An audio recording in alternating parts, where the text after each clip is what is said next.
Hi, I'm Dr. Anita Wang, and for those of you who don't know me, I just thought I'd do this little introduction and give you a little sense of who I am, how I came to do what I'm doing at this time. I'm really fascinated and passionate about medicine and about the human body. When I first thought I'd be a physician was when I was 8 years old. There was a sign on the way going back from St. Louis to my hometown in Carbondale, Illinois, that said, "We need doctors." And I thought I would be the hometown doctor and do general surgery and take care of all their needs, do surgery and be the primary care doctor. Then I found after I did my residency really that for me general surgery was a little bit boring unless there was some kind of disaster going on. Then there was a little bit of excitement. Then I thought of what of all the things that are has its routines, daily things have its routines, what's not as boring. So emergency medicine was up there, that you just never know what's going to roll through the door. And when I was 17, that was my first year of medical school, I came back for a month vacation, and I was with my parents, and we're at an outdoor venue. And at the venue, Amanda collapsed behind me, and I stood up, bolted up. I wanted to rush over there. My parents were saying, "You're in med school, go there, help them." I didn't have a clue what to do. I never wanted to have that feeling since, just that panic sensation and wanting to help and not knowing what to do. Since then, I have helped many people on the airplane across the continent and halfway around the world, traveling from here and there. The services has been called for a physician on the plane, so that has happened to me a few times. So knowing what to do in an emergency was vital for me, and I have practiced emergency medicine for the last 30 years or so, and it is really in my blood. I really enjoyed it, and I continue to enjoy it.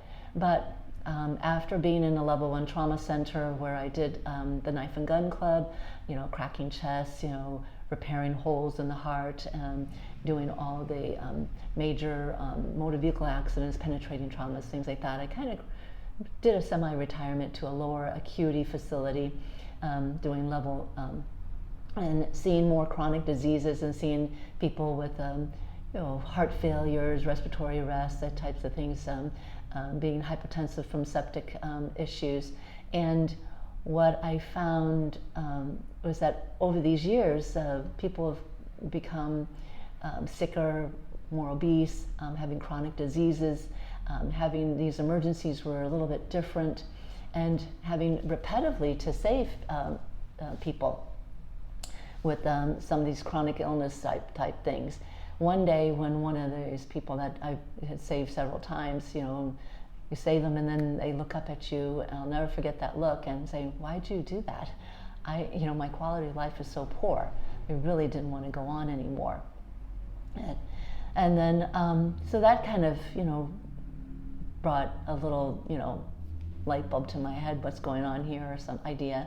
And then having many people coming in a panic, thinking that they're dying of a heart attack or what's going on, they don't know, they're having this life emergency, and then you tell them that they're not, and then what preventative things to do, if the diet, the exercise, the not smoking, all the healthy things. And they said, "Oh, I wish I had known these things years ago.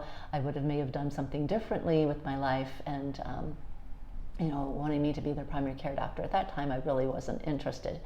And then more recently, there was not too long ago, 5 years ago, there was because it's 2012 that I've entered this field of preventative medicine, was a gentleman that had abdominal pain, constantly coming to the emergency room. He was coming in all the time and thinking there was an acute process, would run the test and say there's no acute emergency that's going on. That didn't make his severe pain any less. And he could never figure it out. He said he went to all the specialists, he went to the GI doctors, primary care, and he wasn't getting any headways. And then I happened to have a day that was a little bit quiet, and I had already gone into this functional medicine, and we were just sat and talked for a little bit, and then I figured out, I just said, you should probably really try to cut out the gluten. Then I didn't see him for several years. And one of my nurses told me not too long ago that this gentleman no longer has abdominal pain, because after he'd seen me, he took the advice and stopped eating gluten, and he's not had any abdominal pain anymore. And so that just is, now that I see these mystery, what I call MAD disease, the mystery abdominal disease, because people come in with these bizarre abdominal pains and we don't find an acute process. Could be some metabolic syndrome, could be some functional, some leaky gut, things like that. So that's how I transitioned from emergency medicine into this preventative medicine to help you predict and prevent disease. Instead of being in the field of diagnosing and treating disease, I want to be in the business of health and get your health rebalanced, find your course to be well, and there's many different ways that I do that. But I just wanted you, on this little video, which is not too short, sorry, to understand and get to know me and how I transitioned and or kind of continue to do both emergency medicine and functional medicine. So take care, have a great day, be well, make great choices for your health.